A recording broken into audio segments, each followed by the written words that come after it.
नाम है आकाश विश्वकर्मा और आपका स्वागत है नालंदा ग्रुप्स पर। आज हम पढ़ाने वाले हैं ठोस अवस्था के पार्ट 2 को, सॉलिड स्टेट के पार्ट 2 को। पार्ट 1 में हमने पढ़ा था कि सॉलिड्स क्या होते हैं, ठोस क्या होते हैं, और क्रिस्टलीय ठोस और अक्रिस्टलीय ठोस। फिर उसके बाद उसके अंदर पाए जाने वाले घटक कणों के आधार पर इनके 4 प्रकार थे। एक था आयनिक ठोस, दूसरा था आणविक ठोस, तीसरा था सहसंयोजक ठोस और चौथा था आपका धात्विक ठोस। तो ये 4 तरह के ठोस आपके थे घटक कणों के आधार पर। आज हम इन्हीं क्रिस्टलीय ठोसों के बारे में आगे पढ़ेंगे। कुछ छोटी टर्मिनोलॉजी, मुख्य टर्मिनोलॉजी के बारे में पढ़ते हैं। तो शुरू करते हैं सॉलिड स्टेट का पार्ट 2। आज हम पढ़ेंगे, पहला हेडिंग डालते हैं आज क्रिस्टल जालक। क्या डालेंगे हेडिंग? क्रिस्टल जालक। क्रिस्टल जालक, क्रिस्टल लैटिस। तो देखिए क्रिस्टल जालक होता क्या है, समझते हैं जरा। बहुत सी डेफिनेशंस आती हैं। थोड़ा सा ये चैप्टर जो है इमेजिनेशन के ऊपर निर्भर करता है। जितना ज़्यादा हम सोच सकते हैं, जितना ज़्यादा हम इसको फील करेंगे, उतना ज़्यादा यह समझ में आएगा। ऐसा चैप्टर है हमारा सॉलिड स्टेट। तो इमेजिनेशन पे थोड़ा सा ध्यान देना होगा और ये टॉपिक जो है ये पूर्ण रूप से उसी पर निर्भर करता है। तो क्रिस्टल जालक की बात करते हैं। तो क्रिस्टल हमें पता है अवयवी कणों से मिलकर बने होते हैं। वे कण क्या होते हैं? आयन होते हैं। वे कण परमाणु होते हैं, अणु होते हैं, और ये सभी गोले के रूप में उपस्थित होते हैं। जैसे ये कोई क्रिस्टल हमने ले लिया, अब ये क्रिस्टल क्या होगा? घटक कणों के इन गोलों से मिलकर बना होता है। ये किससे मिलकर बना होता है? गोलों से मिलकर बना होता है। अब क्या करते हैं, डेफिनेशन देखिए बहुत से आते हैं कि घटक कणों की व्यवस्थाओं की या घटक कणों के बिंदुओं को केंद्र मानकर और फिर उसके बाद मिलाने पर जो बनता है आकार, उसे क्रिस्टल जालक कहते हैं। थोड़ा सा समझते हैं। तो परिभाषा एक बार जरा सुन लीजिए। क्रिस्टल जालक की परिभाषा क्या है कि जो क्रिस्टल में उपस्थित परमाणु हैं उनको हम बिंदुओं के द्वारा बदल देते हैं। उनको किसके द्वारा बदल देते हैं? बिंदुओं के द्वारा बदल देते हैं। अब इनको जब हम बिंदु के द्वारा बदलेंगे तो क्या होगा? इन बिंदुओं को मिलाने से जो संरचना प्राप्त होती है उसे क्रिस्टल जालक कहते हैं। क्रिस्टलीय ठोस में उपस्थित परमाणुओं को किसके द्वारा बदल देंगे? बिंदुओं के द्वारा बदल देंगे, और इन बिंदुओं को मिलाने पर जो संरचना प्राप्त होती है उसे क्रिस्टल जालक कहते हैं, क्रिस्टल लैटिस कहते हैं। जरा समझते हैं। देखिए ये कोई क्रिस्टल है, इसमें परमाणु ऐसे हैं। देखिए ये गोले न एक दूसरे को काटेंगे न दूर होते हैं, ये पास पास होते हैं। ठीक, पास पास होते हैं, ये पास पास होंगे। अब इसके बाद एक और परत मान लीजिए इस परत का नाम हमने ले लिया परत ए। अब इसके नीचे एक और परत डाल देते हैं जिसका नाम है बी। अब देखिए ये इनके गोलों में बैठ जाता है, ये इनके गोलों में आकर बैठ जाते हैं। तो ये इनके गोलों में आके बैठ गए। अब जब ये गोलों में आके बैठते हैं तो ध्यान दीजिए, परत बी हो गया, फिर परत ए बना लो पुनः। क्यों इनको गोलों में बैठाया गया फिर आगे पढ़ेंगे, पैकिंग एफिशिएंसी की बात है। ठीक, परत ए हो गया, फिर परत बी, ये हो गया। अब ध्यान दीजिए इन गोलों को हम बदलेंगे बिंदुओं के द्वारा। तो देखिए इसका केंद्र है, या जनरली कहते हैं लोग कि इनके केंद्रों को मान लेते हैं, बाकी गोले को गायब कर देते हैं। गोले को हमने हटा दिया तो केंद्रों को हमने मान लिया। तो थोड़ा सा इधर मानते हैं, समझने में आसानी होगी। देखिए ये पहले का गोला हो, सॉरी बिंदु हो गया, दूसरे का केंद्र हो गया, तीसरे का केंद्र हो गया, चौथे का केंद्र हो गया, पांचवें का केंद्र हो गया, छठवें का, सातवें का। कुल कितने हैं? 7 गोले हैं। अब इसके बाद दूसरे वाले आते हैं श्रेणी में, बी श्रेणी में, बी प्रकार के परत में आते हैं। तो इसका केंद्र यहाँ हो जाएगा, फिर यहाँ हो जाएगा, फिर यहाँ हो जाएगा, फिर यहाँ हो जाएगा, ऐसे ही आगे बढ़ता जाएगा। फिर आते हैं परत ए में, इसी के पैरेलल है ना परत ए, तो इनके बिंदु ऐसे हो गए। फिर अगला परत बी, अब देखिए इनको हमने रिप्लेस कर दिया। रिप्लेस करने के बाद जब हम इनको मिलाते हैं, जब हम क्या करते हैं, इनको मिलाते हैं, तो मिलाने से जो संरचना बनी, मिलाने से जो संरचना बनी उसे क्या कहते हैं, क्रिस्टल जालक कहते हैं। मिलाने के पश्चात जो संरचना बन रही है इसे ही क्रिस्टल जालक कहते हैं। अब जरा क्रिस्टल जालक में कुछ और चीजें ध्यान देते थे। ये जो केंद्र है, ये जो केंद्र है, इस केंद्र का नाम दिया जाता है जालक बिंदु। इसे क्या कहेंगे, जालक बिंदु। ठीक, इनको कहते हैं परमाणु या गोले, गोला, स्फीयर कहते हैं, ठीक है ना, या जनरली इसको एटम्स भी कहते हैं लोग, परमाणु भी कहते हैं। तो देखिए कहीं शब्द ये प्रयोग हो, इसका मतलब क्या है, इसका अवयवी कण है। इस गोले का मतलब क्या हो सकता है, आयन हो सकता है, अणु हो सकता है, परमाणु हो सकता है, या अन्य स्पीशीज हो सकते हैं। इसका यही अर्थ होता है। तो ये था हमारा क्रिस्टल जालक। अब देखिए क्रिस्टल जालक में एक चीज ध्यान देते हैं कि ये पूरा क्रिस्टल जालक ऐसे बनाते चले जाएंगे तो इसमें क्या हो रहा है, एक छोटी सी ऐसी यूनिट है जो बार बार दोहराई जा रही है। देखिए ये मान लीजिए ये पूरा क्रिस्टल बना हुआ है, जैसे घर है, हमारा घर किससे बना हुआ होता है, ईंटों से बना होता है। अब इन ईंटों का बार बार पुनरावृत्ति होता है, बार बार पुनरावृत्ति होता है, तो ये क्या बना देता है, हमारा घर बना देता है। जैसे पढ़े होंगे कि शरीर कैसे बनता है, तो एक छोटी सी कोशिका होती है, उसी कोशिका की बार बार पुनरावृत्ति होती चली जाती है और हमारा एक शरीर का निर्माण हो जाता है। ऐसे यह भी एक छोटी सी यूनिट से बना हुआ है। उस यूनिट का नाम होता है यूनिट सेल। उस यूनिट का नाम क्या होता है, यूनिट सेल, एकक कोशिका, एकक कोशिका, कोशिका, यूनिट सेल। तो एकक कोशिका क्या होती है जरा समझते हैं।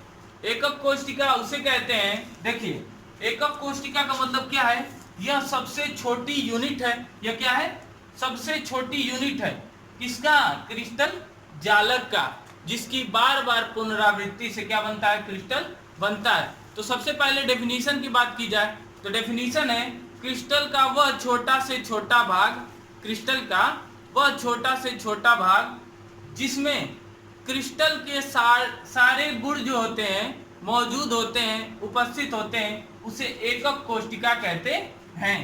क्या है ये भाई, ये क्रिस्टल का छोटा से छोटा भाग है, छोटा से छोटा भाग है,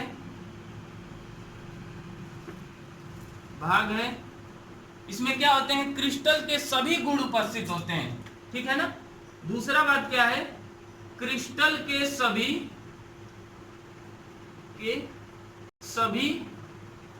गुण उपस्थित होते हैं, गुण उपस्थित होते हैं।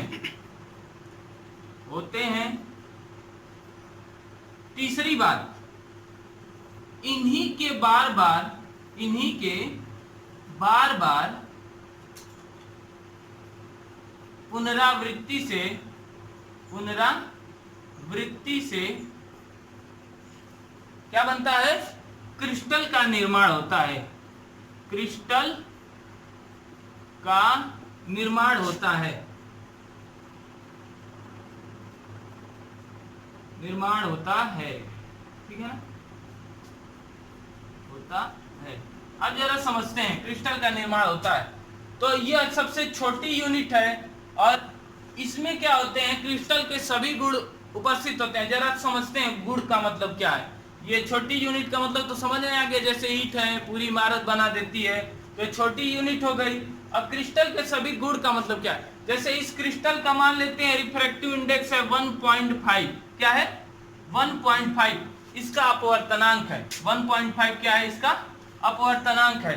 और अपवर्तनांक होने के कारण क्या होगा कि इसका अपवर्तनांक 1.5 है, तो ये जो छोटी सी यूनिट है ये एकक कोशिका इसका भी अपवर्तनांक कितना होगा, 1.5 होगा। अर्थात जो गुण इस पूरे क्रिस्टल का होगा वो उस छोटी सी यूनिट का भी होता है, और इसी के बार बार पुनरावृत्ति से क्या होता है, क्रिस्टल का निर्माण होता है। इतना नोट करिए, फिर आगे बढ़ते हैं वीडियो में। देखिए अब बात करते हैं एकक कोशिका की। तो एकक कोशिका की देखिए, इसमें बड़ा कंफ्यूजन वाला मामला क्रिएट हो जाता है कि ब्रेवियस लैटिस क्या होते हैं। ये तो बता रहा है 14 तरीके का, लेकिन मुख्य रूप से हमारे 4 प्रकार के होते हैं। तो 3 प्रकार के, किसी किसी किताबों में 3 प्रकार का दे देता है, किसी किताबों में 4 प्रकार का, लेकिन ब्रेवियस लैटिस तो सब में 14 प्रकार के होंगे। थोड़ा इन चीज़ों को लेकर कंफ्यूजन होता है, उन कंफ्यूजन को थोड़ा सा दूर कर लेते हैं। यहीं पर आपके सारे टॉपिक क्लियर हो जाएंगे यूनिट सेल को लेकर। यूनिट सेल होता क्या है जरा समझिए। एकक कोशिका, अच्छा यूनिट सेल बता चुके हैं। यूनिट सेल क्या होता है? यूनिट सेल के प्रकारों की बात करते हैं। किसकी बात? एकक कोशिका, कोशिका के प्रकार types of unit cell, types of unit cell, types of unit cell. तो देखिए 2 प्रकार से इनको बांटा गया है। कितने प्रकार से बांटा गया है? 2 प्रकार से बांटा गया। एक तो घटक कणों के व्यवस्था के आधार पर, कणों के व्यवस्था के आधार पर, घटक कणों के व्यवस्था के आधार पर, और दूसरा है पैरामीटर के आधार पर। किसके आधार पर? पैरामीटर के आधार पर, घटक कणों की व्यवस्था के आधार पर, और दूसरा है पैरामीटर के आधार पर। घटक कणों की व्यवस्था के आधार पर 2 प्रकार के हमारे यूनिट सेल होते हैं। पहला क्या होता है समझिए जरा। पहला होता है हमारा सरल घन एकक, सरल एकक सेल, ऐसे कह सकते, सरल एकक कोशिका। अब देखिए इसी का एक और नाम है आद्य। क्या नाम है? आद्य एकक कोशिका। इसको कहते हैं सरल एकक कोशिका को कहते हैं सिंपल यूनिट सेल, और आद्य को कहते हैं प्रिमिटिव यूनिट सेल। तो प्रिमिटिव भी कह सकते हैं, आद्य भी कह सकते हैं। तो प्रिमिटिव यूनिट सेल, आद्य यूनिट सेल, सरल एकक कोशिका। दूसरा क्या है? दूसरा है केंद्रित एकक कोशिका, जिसको हम कहते हैं सेंटर्ड यूनिट सेल, केंद्रित एकक कोशिका। अब केंद्रित में भी होते हैं 3 प्रकार के आपके। कितने प्रकार के? 3। एक जो होता है काय केंद्रित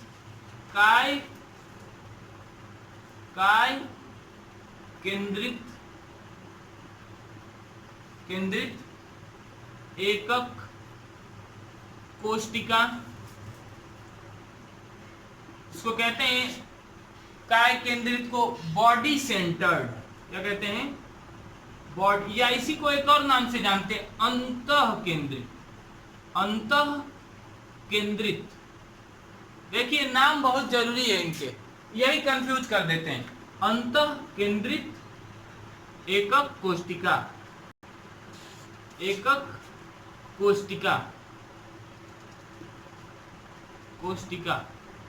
बॉडी सेंटर्ड यूनिट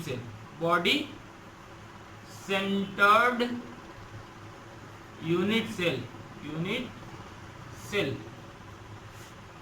दूसरा चलते हैं। दूसरा है फलक केंद्रित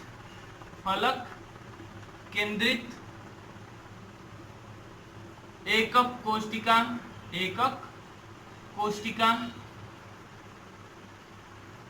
कोशिका, जिसको कहते हैं फेस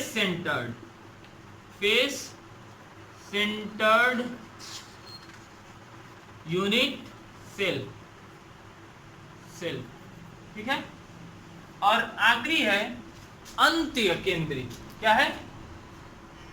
अंत्य केंद्रित एकक कोशिका,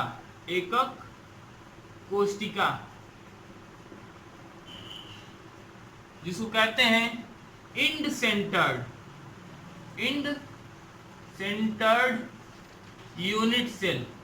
यूनिट सेल, ठीक है।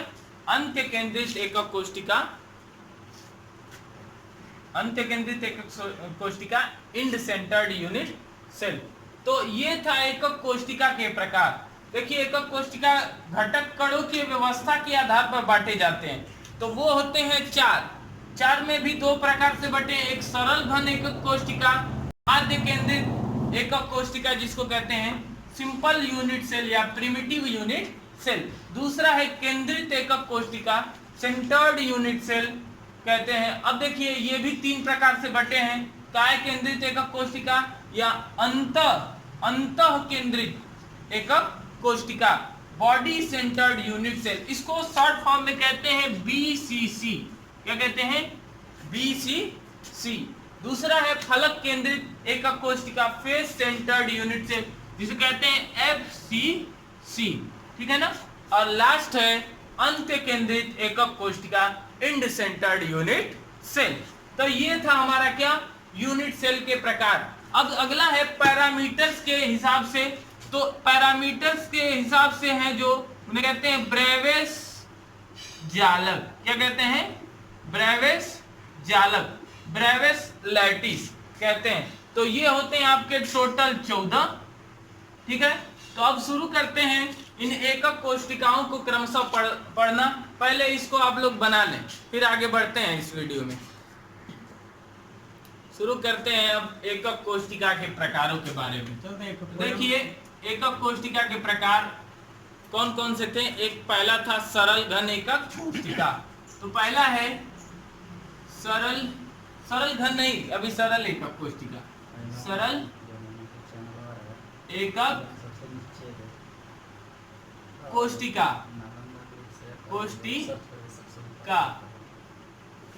सिंपल यूनिट सेल, ठीक है ना, सिंपल यूनिट सेल। अब जरा ध्यान देते हैं सिंपल यूनिट सेल क्या होता है।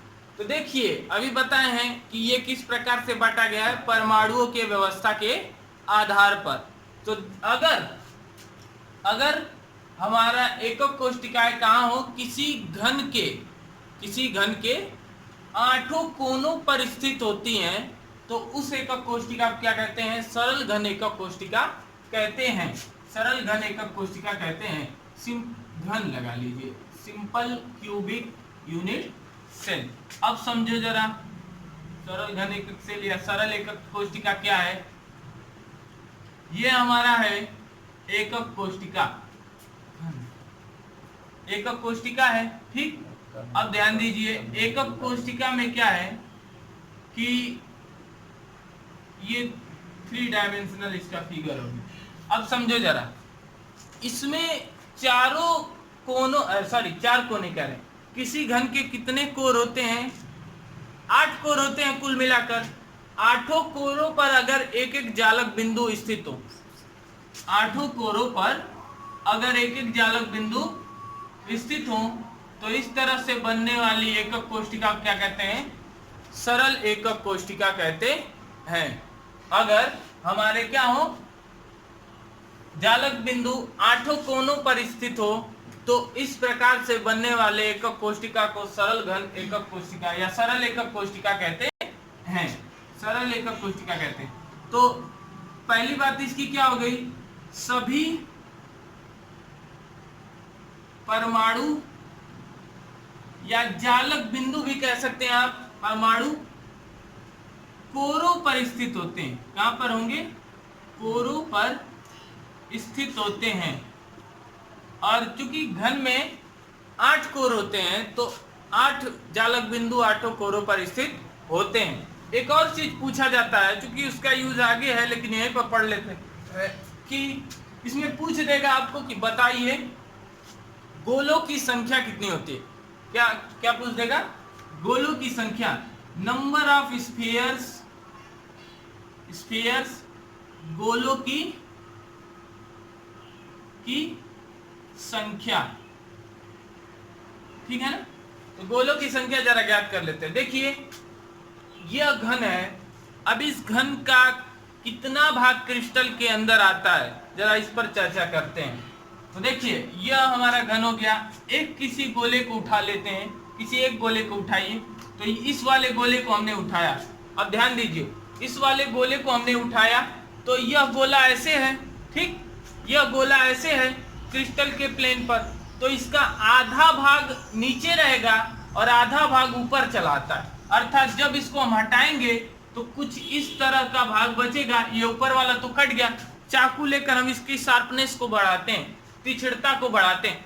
तीक्ष्णता को बढ़ाएंगे तो ये क्या होगा, इसका आधा भाग ही इतने में आया। अब देखिए कुछ भाग इस क्रिस्टल के दाएं तरफ है, कुछ भाग पीछे के तरफ है और कुछ भाग कोर पर भी शेष रह जाएगा। तो कुल मिलाकर यह कितने भाग आएगा क्रिस्टल में? आधे का भी 1/4 भाग आएगा। कितना आएगा? आधे का भी 1/4 भाग आएगा। अर्थात कुल मिलाकर एक तो आधा क्रिस्टल ये था, सॉरी आधा गोला ये था, और इसका भी कितना भाग आता है क्रिस्टल के अंदर? 1/4 भाग अंदर आता है। अर्थात कुल एक गोले का कितना भाग क्रिस्टल के अंदर आएगा? तो 1/8 भाग अंदर आता है। गोले का कितना भाग आएगा क्रिस्टल के अंदर? 1/8 भाग आएगा। अब देखिए 1/8 भाग इस क्रिस्टल का, सॉरी इस गोले का, 1/8 भाग इस गोले का, 1/8 भाग इस गोले का, इस तरह 8 गोलों के 1/8 भाग इसके अंदर आएंगे। तो 8 गुणे 1/8 अर्थात कुल गोलों की संख्या कितनी हो जाएगी? तो 8 से 8 कट गया, कितनी संख्या हो जाएगी? 1। तो पूछा जाएगा कि बताइए सरल एकक कोष्टिका में गोलों की संख्या कितनी होती है? तो आंसर हमारा क्या होगा? 1। ये था किसकी बात? सरल एकक कोष्टिका की। दूसरा है काय केंद्रित एकक कोष्टिका।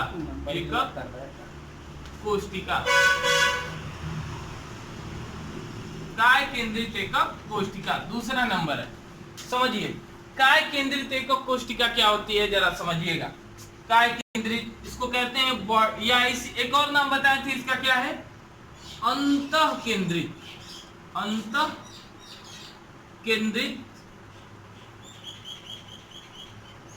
एकक कोष्टिका। इसको कहते हैं बॉडी सेंटर्ड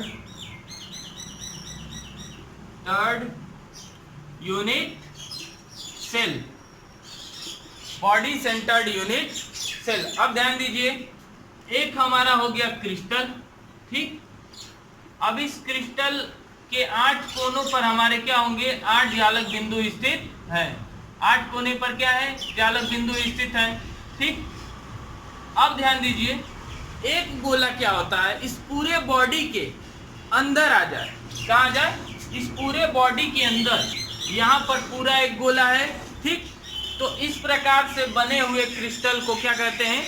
काय केंद्रित एकक कोष्टिका कहते हैं। अर्थात अगर किसी एकक कोष्टिका के क्या हो, 8 कोरों पर 8 जालक बिंदु स्थित हो और एक जालक बिंदु इसके मध्य में स्थित हो, तो इस प्रकार से बने हुए एकक कोष्टिका को काय केंद्रित एकक कोष्टिका कहते हैं। अब बात करते हैं दूसरी, गोलों की संख्या कितनी होगी? तो यहाँ पर 8 गोले 8 कोरों पर हैं और प्रत्येक का 1/8 भाग क्या होगा? क्रिस्टल के अंदर आएगा। तो 8 गुणे 1/8 कोर पर गोले हैं। कहाँ पर हैं? कोर पर गोले कितने हैं? 8 गुणे 1/8 बराबर क्या हो जाएगा? 1, ठीक। और मध्य में एक गोला है। कहाँ है? मध्य में एक गोला है। गोलों की संख्या बराबर 1। तो कुल गोले कितने हो गए? कुल गोले या कुल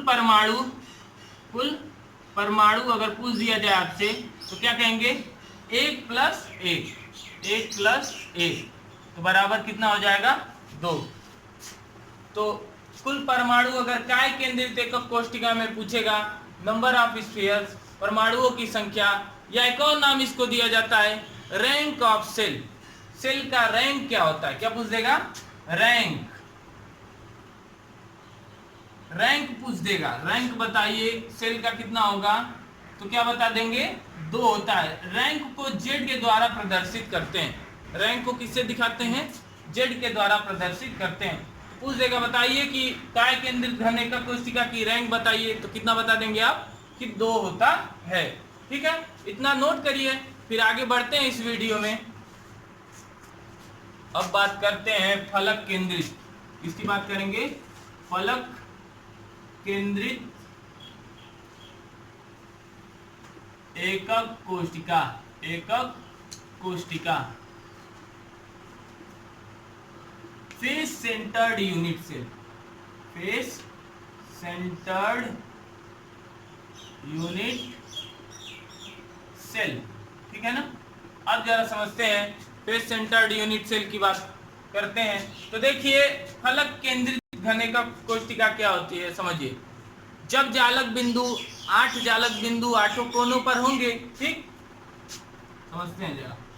ये हो गया हमारा स्ट्रक्चर, ठीक, और 8 जालक बिंदु को हम कहाँ रखते हैं, 8 कोनों पर रखते हैं। कहाँ रखेंगे, 8 कोनों पर रखेंगे, ठीक। और इसके अलावा 6 जालक बिंदु, कितने जालक बिंदु, 6 जालक बिंदु प्रत्येक फलक के बीचों बीच, प्रत्येक फलक किसी घन का या किसी घनाभ का क्या होता है, अगर पूछा जाए कि बताइए कितने फलक होते हैं, तो 6 फलक होते हैं। तो 6 फलकों के बीच में एक एक जालक बिंदु आ जाएंगे, ठीक। तो ये हो गया। इसका स्ट्रक्चर जरा समझिएगा, अभी फील हो जाएगा।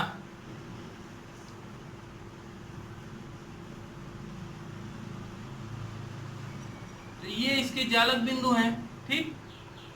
8 जालक बिंदु 8 कोर पर हो जाएंगे, ठीक। और बाकी का एक यहाँ, एक यहाँ, एक यहाँ, एक यहाँ और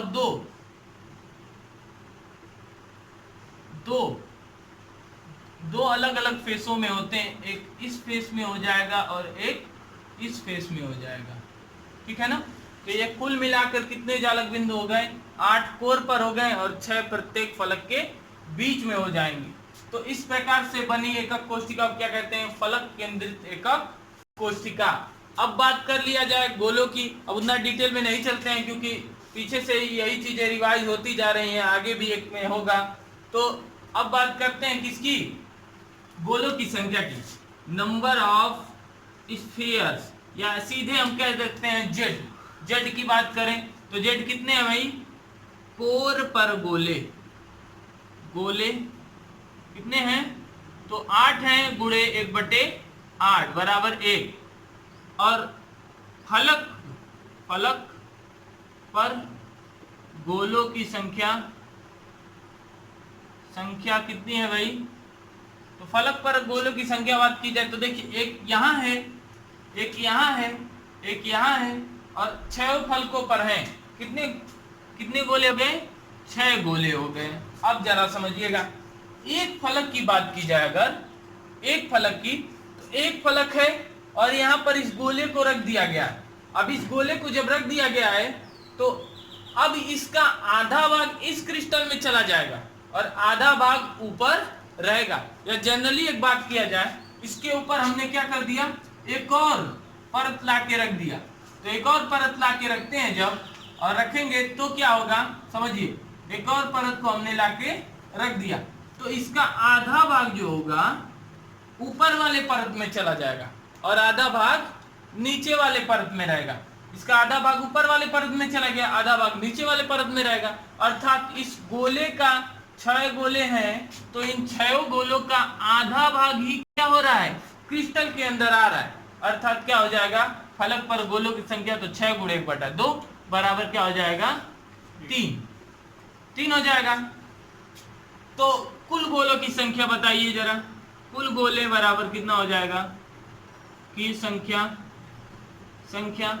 तो कितना हो जाएगा 1 + 3 बराबर कितना हो जाएगा 6। ये था क्या फलक केंद्रित एकक कोष्टिका के बारे में।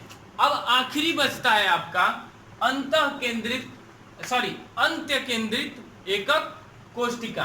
अंत्य केंद्रित एकक कोष्टिका अभी बताते हैं, तब तक इसको नोट करिए।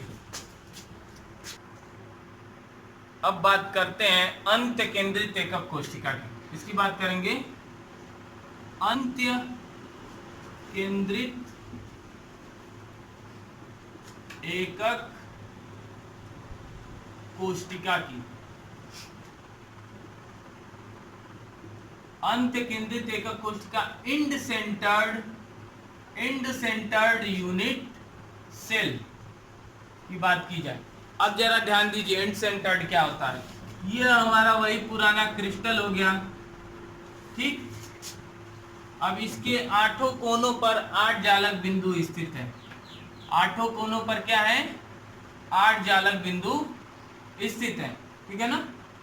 8 कोनों पर 8 जालक बिंदु स्थित है।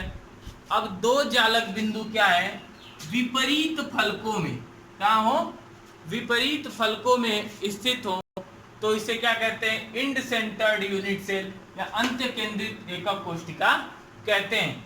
बात कर लेते हैं भाई गोलों की संख्या इसमें कितनी होगी। तो गोलों की संख्या बराबर, गोलों की संख्या ऐसे कर लीजिए रैंक Z बराबर, तो कोर पर गोले, कोर पर कितने हैं, कोर पर होते हैं कितने 8 × 1/8, तो आपका हो जाएगा कितना 1। और अगर बात किया जाए कि फलक पर, तो फलक पर बताएं 2 विपरीत फलकों में होते हैं और एक फलक पर 1/2 भागी आता है। एक फलक पर कितना भाग आता है 1/2 भागी आता है, अर्थात इस पर भी क्या हो गए 1, तो Z बराबर इसका क्या हो जाएगा 2 हो जाएगा, ठीक है ना। अब इसके बाद रही बात डेवियस लैटिस की, तो उसको हम अगले चैप्टर में अगले वीडियो में पढ़ेंगे। और फिलहाल के लिए इसी अंत्य केंद्रित कोष्टिका पर ही समाप्त करते हैं वीडियो। तब तक के लिए गुड बाय।